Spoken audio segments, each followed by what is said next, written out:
ومن أحسن قولا ممن دعا إلى الله وعمل صالحا وقال إنني من المسلمين পড়ুন আল্লাহু আকবার। আল্লাহ বললেন দাওয়াত দিবে, সুন্দর কাজ করবে, ভালো কাজ করবে এবং সর্বশেষ একটা সাক্ষ্য দিবে, আল্লাহ আমি হচ্ছি মুসলমান। আর প্রত্যেক মুসলমান যখনই সালাতে দাঁড়িয়ে যায় আরেকটা সাক্ষ্য আছে না নাই? ইন্নী وجهت وجهي للذي فطر السماوات والأرض حنيفا وما أنا من المشركين পড়ুন আল্লাহু আকবার। নামাজে দাঁড়িয়ে গেলাম, এবার পড়ছি ওই রবের দিকে মুতাওয়াজ্জু হয়ে গেলাম যিনি আসমান ও জমিনের মালিক। আসমান ও জমিনের মালিক কে? আল্লাহ।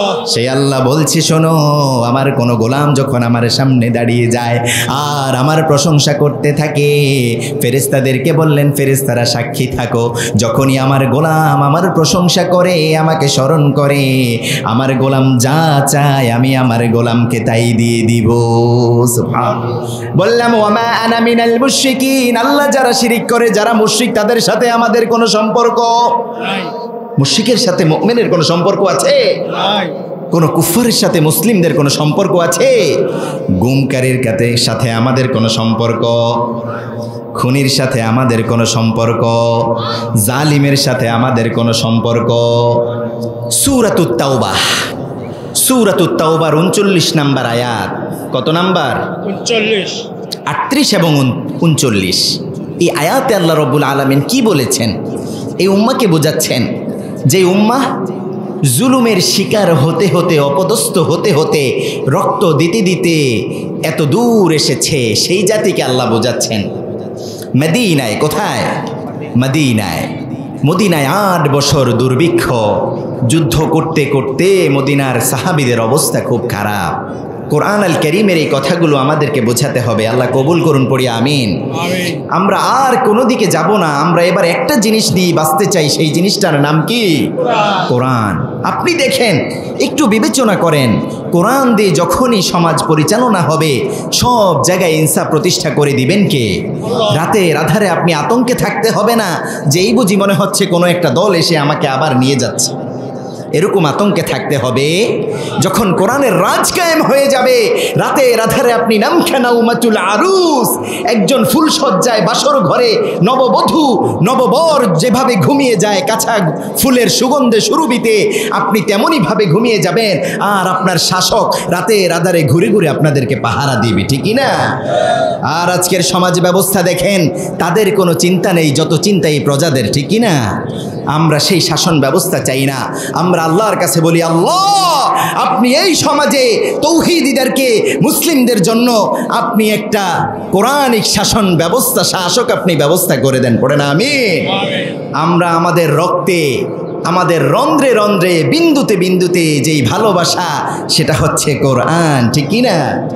আবার মুসলমান জাতি একটা বীরের জাতি। কিসের জাতি? শুকনো রুটির সম্বল করে যে ঈমান আর যে ত্যাগের বলে ভিড়েছে জগৎ মন্থন করে, সে শক্তি আজ ফিরিয়ান। আল্লাহু আকবার, রবে পুনকাপুক বিশ্ব দুর্বিমান।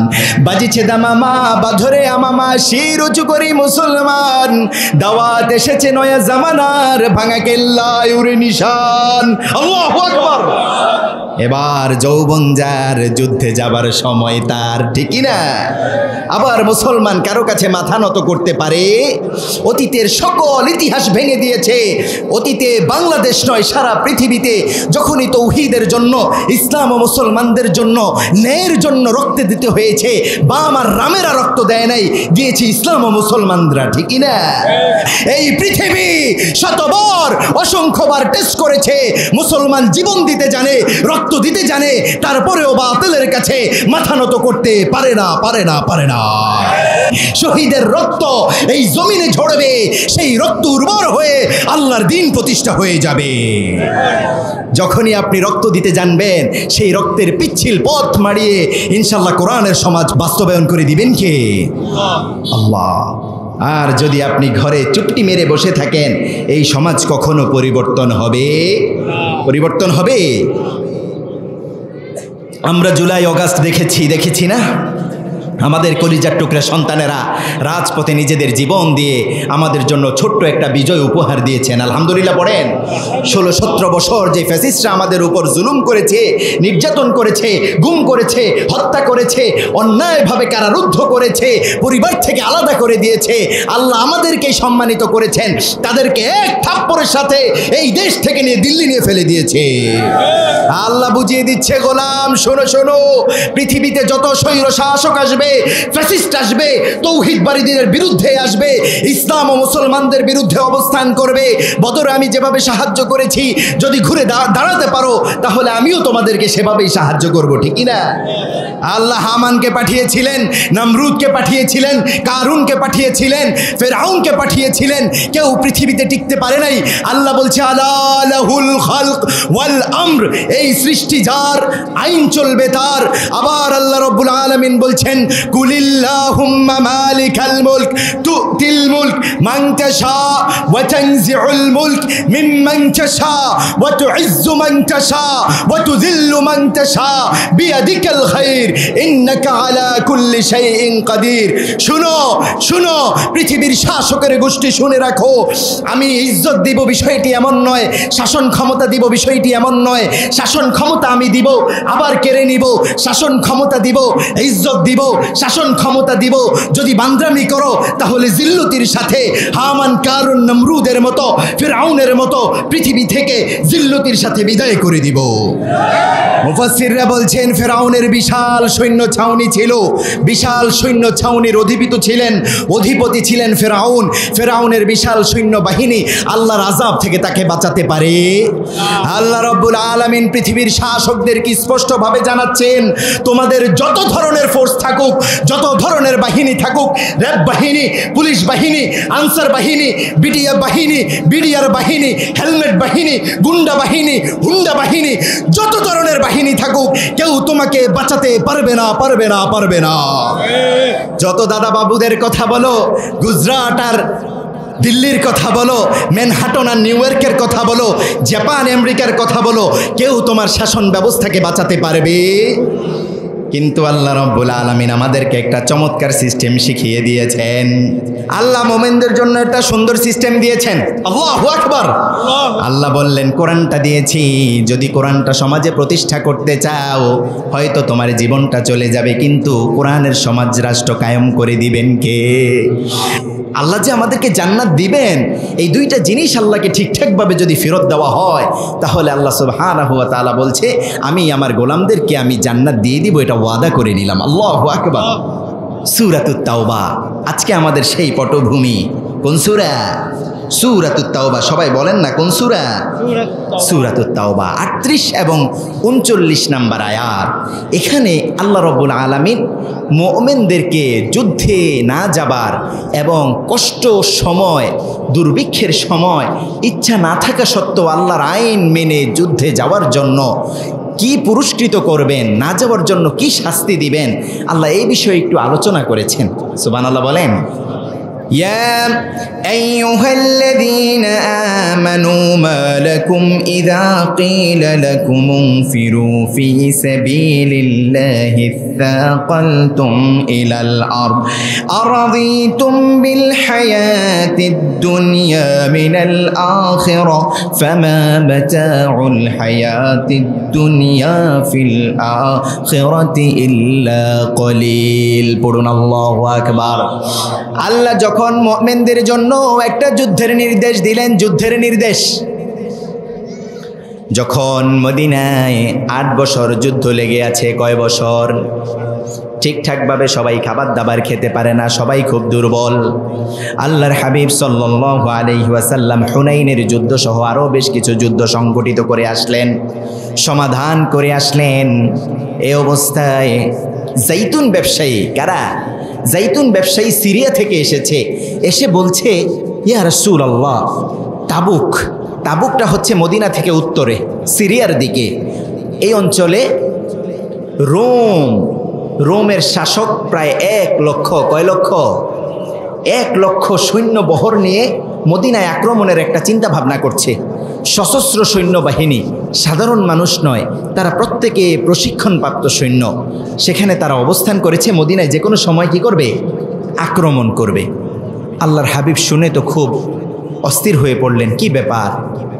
এই অবস্থায় যেখানে আমার সাহাবীদের শরীরে ঠিকঠাকভাবে শক্তি নাই, এতদিন হলো তারা যুদ্ধে একদম জর্জরিত, খাবার ঠিকঠাকভাবে খেতে পারে না, এই অবস্থায় রোম আমাদের উপর আক্রমণ করবে চিন্তা করছে। তাবুকে অবস্থান নিলেন।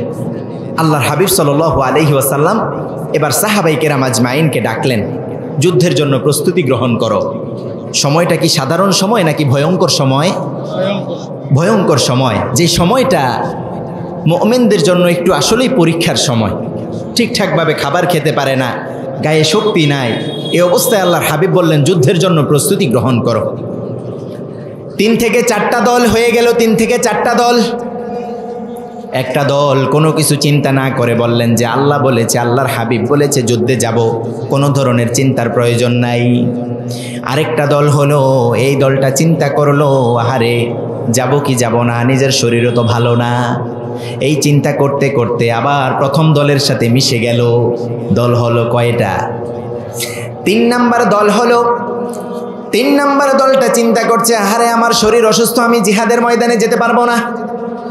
এদের সাথে কিছু মুনাফিক যোগ হয়ে গেল যে আমরা যেতে পারবো না মনে হচ্ছে। আল্লাহর হাবিবকে বললেন আমরা অসুস্থ হয়ে গেছি, আমরা যেতে পারবো না। মুনাফিকরা সবসময় চায় নিজেদের একটু গা বাঁচিয়ে রাখতে কঠিন কাজগুলোতে, ঠিকই না?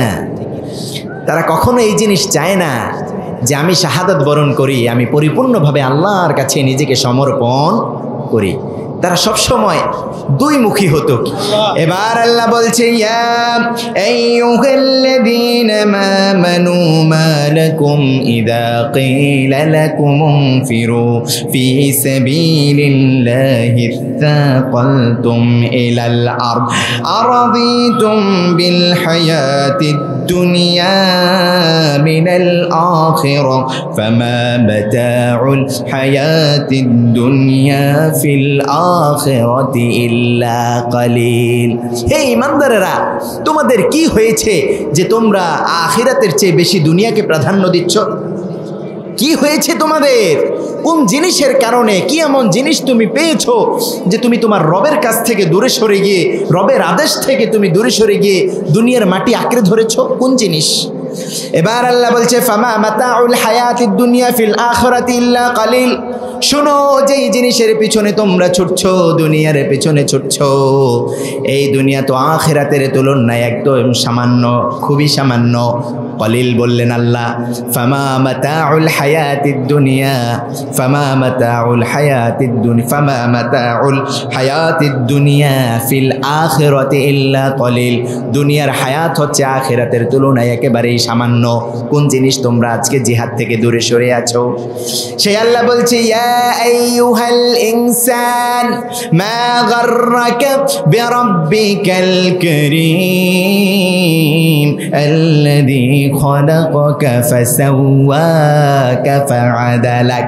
ও মানুষেরা শোনো শোনো, কোন জিনিস, কি এমন জিনিস তোমরা পেয়েছো যেই জিনিস তোমাদেরকে তোমাদের রবের কাছ থেকে দূরে সরিয়ে দিয়েছে, তোমার রবের কাছ থেকে তোমাদেরকে দূরে সরিয়ে রেখেছে? কোন জিনিস তোমাকে তোমার রব্বে কারীমের কাছ থেকে দূরে সরিয়ে রেখেছে? আল্লাহ রাব্বুল আলামিন সাথে সাথে জানিয়ে দিলেন, আল্লাযী খালাকাকা ফাসাওয়াকা ফাআদালাক, যে তোমাকে খুব সুন্দর করে তৈরি করেছে। সেই রবের কাছ থেকে কেন তুমি এভাবে দূরে সরে আছো? আমাদেরকে বানিয়েছেন কে?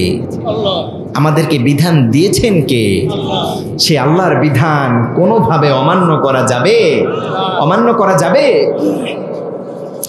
এবার আল্লাহ রাব্বুল আলামিন পরবর্তীতে আয়াত নাজিল করলেন, শোনো, ইল্লা তানফিরু ইউআযিবকুম আযাবান আলীমান ওয়া ইয়াস্তাবদিল কওমান গায়রাকুম ওয়া লা তাদুররুহু শাইআ ওয়াল্লাহু আলা কুল্লি শাইইন কাদির। পড়ুন আল্লাহু আকবার। আল্লাহ রাব্বুল আলামিন জানিয়ে দিচ্ছে, যদি তোমরা যুদ্ধে বের না হও, যদি তোমরা আল্লাহর জন্য জিহাদ না করো, আল্লাহ তোমাদের জন্য যে জিহাদ ফরজ করেছেন, জান এবং মাল দিয়ে যদি তোমরা আল্লাহর পক্ষে যদি জিহাদ না করো, তিনি এমন কাজ করবেন, ইউআযিবুকুম আযাবান আলীমা, যে এমন আযাব দিবেন যে আযাব তোমরা কখনোই সহ্য করতে পারবে। আল্লাহ বললেন জিহাদে যাও। আর আমাদের এখন হচ্ছে জিহাদ শুনলে মনে হচ্ছে একটা আতঙ্ক, আছে না নাই? আছে না নাই? পশ্চিমারা আমাদের মধ্যে, আমাদের কোমল এই মাথার মধ্যে এটা ঢুকিয়ে দিয়েছে, নাউজুবিল্লাহ বলেন।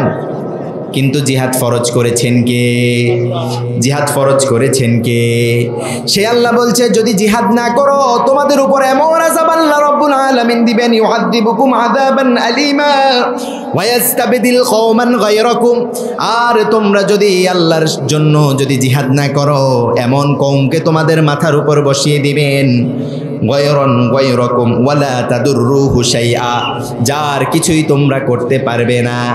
আল্লাহ বোঝাতে চাইলেন যদি আল্লাহর পক্ষের শাসক তোমরা নির্বাচন করতে রাজি না হও, আল্লাহ তোমাদের জন্য যে প্রেসক্রিপশন দিয়েছে সেই প্রেসক্রিপশন অনুযায়ী যদি তোমরা তোমাদের শাসক নির্ধারণ করতে না পারো, এমন শাসক আল্লাহ নিযুক্ত করে দিবেন, তার তোমরা কিছুই করতে পারবে না। সেই ক্ষমতা আল্লাহর আছে না নাই? আল্লাহ বললেন তোমরা চিন্তা করছো আল্লাহর হাবিবকে তোমরা সাহায্য না করলে তিনি একা হয়ে পড়বেন। বিষয়টি এমন নয়। বললেন তোমরা যদি আমার হাবিবের সাথে নাও থাকো, আমি আমার গায়বী খাজিনা থেকে তাকে উদ্ধার করে নিব। সুবহানাল্লাহ। ইয হুমা ফিল গার ইয ইয়াকুলু লিসাহিবিহি লা তাহজান ইন্নাল্লাহা মা'ানা ইন্নাল্লাহা মা'ানা। জাবাল সূরের মধ্যে আমি গিয়েছি, সেখানে মক্কাতুল মুকাররমায় আল্লাহ সুবহানাহু ওয়া তাআলা হাবিবকে বললেন নবী এবার আপনি হিজরত করেন। কি করেন? আপনার সময় হয়েছে, এবার আপনি হিজরত করেন। সাথে শুধুমাত্র তিনি আর একজন বন্ধু, নাম কি? আবু বকর। কি নাম? ইয হুমা ফিল গার, তারা তখন ঘরের মধ্যে, ঘরে হিরার মধ্যে, ইয ইয়াকুলু লিসাহিবিহি, আল্লাহর হাবিব সাল্লাল্লাহু আলাইহি ওয়াসাল্লাম আবু বকরকে বললেন আবু বকর লা তাহজান ইন্নাল্লাহা মা'ানা। আবু বকর বলছে আমি আমার চর্মচক্ষু দিয়ে আমি মুশরিকদেরকে দেখছিলাম, তারা আমাদের কাছে চলে এসেছে। মুফাসসিররা বলছে আবু বকর বলছে তাদের পাগুলো দেখা যাচ্ছে, এতটাই নিকটে হয়েছে যে আমি থরথর করে কাঁপছিলাম ভয়ে। আরে এই বুঝি আল্লাহর হাবিবকে দেখে ফেলল। এবার আল্লাহর হাবিবকে বললাম মনে হচ্ছে আমরা ধরা পড়ে যাব। আল্লাহর হাবিব বললেন ইয ইয়াকুলু লিসাহিবিহি, তিনি তার সাথীকে বললেন লা তাহজান ইন্নাল্লাহা মা'ানা, ভয় পেও না, আল্লাহ আমাদের সাথে আছে। সুবহানাল্লাহ। কঠিন অবস্থায় আমাদের সাথে আছেন কে? বিপদ দেন কে? আবার সেই বিপদ থেকে আমাদেরকে উদ্ধার করেন কে? সে আল্লাহ বলছে শোনো, তোমরা কি ভেবেছ নাকি যদি যুদ্ধে না যাও, যদি জিহাদ না করো, আমার হাবিব মনে হচ্ছে একা হয়ে যাবে না? আমার হাবিব কখনোই একা হবে না, বরং আমার হাবিবকে আমি আমার বাহিনী দিয়ে সাহায্য করে তুলে আনবো। সুবহানাল্লাহ। সেই যুদ্ধে মুনাফিকদেরকে খুব সহজেই চিনা গেল, এরা নিজেদের গা খুব সুন্দর করে বাঁচিয়ে নিয়েছে। কারণ এতদিন যত যুদ্ধ হয়েছে, সকল যুদ্ধ হয়েছে সাধারণ মানুষের সাথে, কিন্তু রোমের সাথে যে যুদ্ধ হবে তাদের সংখ্যা হচ্ছে 1 লাখ, মুসলমানদের সংখ্যা হচ্ছে 30,000। ওই 1 লাখ তারা হচ্ছে সশস্ত্র সৈন্যবাহিনী, হাতে অস্ত্র আছে, ট্রেনিং আছে, সকল কিছুই আছে তাবুকের যুদ্ধে। কিন্তু এই সাহাবায়ে কেরামের কি নাই? কোনো ধরনের ট্রেনিং নাই, অস্ত্র নাই। কিন্তু আল্লাহ রাব্বুল আলামিন ইতিমধ্যে তো আল্লাহ বলে দিয়েছেন লিউযহিরাহু আলা দ্বীনি কুল্লি, শোনো পুরো পৃথিবী জুড়ে কালিমার পতাকাটা তোমরা পথ করে উড়িয়ে দাও। আল্লাহু আকবার। আল্লাহ যখন বলেছে সারা পৃথিবীতে আমি আমার দিন প্রতিষ্ঠা করে দিলাম, এবার আর কিসের টেনশন, এবার আর কিসের ভয়? শুধুমাত্র পার্টিসিপেট করলেই, শুধুমাত্র জিহাদের ময়দানে গেলেই সাথে সাথে বিজয় দিয়ে দিবেন কে? তাবুকের যুদ্ধে মুসলমানদের 30,000 সৈন্যের নারে তাকবীর আল্লাহু আকবার স্লোগানে রোম সৈন্য থরথর করে কেঁপে পিছন দিকে ভেগে গিয়েছে। আল্লাহু আকবার। বিনা যুদ্ধে আল্লাহ সেই যুদ্ধে বিনা পরিশ্রমে, বিনা যুদ্ধে লড়াইয়ে আল্লাহ সুবহানাহু ওয়া তাআলা মুসলমানদের বিজয় দিয়ে দিয়েছেন। সুবহানাল্লাহ বলেন। সুতরাং যুদ্ধ আমাদের জয়কার আল্লাহর। আল্লাহ বলেছে তুমি রুখে দাঁড়াও বাতিলের বাতিল যখন সামনে এগিয়ে আসছে তুমি হক হয়ে সামনে দাঁড়াও। শোনো বাতিলের এক্সপায়ার্ড কতটুকু, বাতিলের সময় কতটুকু। যা আল হক ওয়া যাহাকাল বাতিল ইন্নাল বাতিলা কানা যাহুকা। যখনই হক চলে আসবে বাতিল পিছু হটতে বাধ্য হবে, ঠিক কি না? এটাই হচ্ছে বাতিলের সময়। সময় বেশিক্ষণ নয়। আল্লাহ আমাদেরকে বোঝাচ্ছেন তুমি রুখে দাঁড়াও। হয়তোবা কিছু শাহাদাত হবে, কিছু রক্ত যাবে, কিছু কষ্ট হবে, কিছু কারারুদ্ধ হবে, কিন্তু সেই ভূমিতে সেই জমিনে আল্লাহর দিন প্রতিষ্ঠা করে দিবেন কে? আল্লাহ কবুল করুন, পড়িয়া আমিন।